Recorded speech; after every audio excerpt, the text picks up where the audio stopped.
পাওয়া কঠিন, কিন্তু এটা যে মারাত্মক তাতে সন্দেহ নেই। একদম।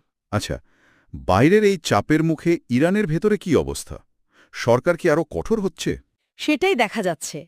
সাধারণত এরকম পরিস্থিতিতে অভ্যন্তরীণ নিয়ন্ত্রণ বাড়ে। ইরানেও তাই হচ্ছে। যেমন? গুপ্তচর বৃত্তির অভিযোগে ৭০০-র বেশি লোককে গ্রেফতার করা হয়েছে। ৭০০-র বেশি? হ্যাঁ, আর অন্তত ৬ জনের মৃত্যুদণ্ডও নাকি কার্যকর করা হয়েছে। নিরাপত্তা ব্যবস্থা খুব বাড়ানো হয়েছে, বিশেষ আদালত, রাস্তায় চেকপয়েন্ট, মানে ভিন্নমত দমনের একটা স্পষ্ট চেষ্টা। তার মানে বাইরে যুদ্ধ, ভেতরে দমনপীড়ন। একটা কঠিন পরিস্থিতি। আন্তর্জাতিক মহল কি করছে? G7 বা অন্যরা? আন্তর্জাতিক সম্প্রদায় বেশ উদ্বিগ্ন। G7 দেশগুলোর পররাষ্ট্রমন্ত্রীরা যুদ্ধবিরতিকে সমর্থন জানিয়েছেন।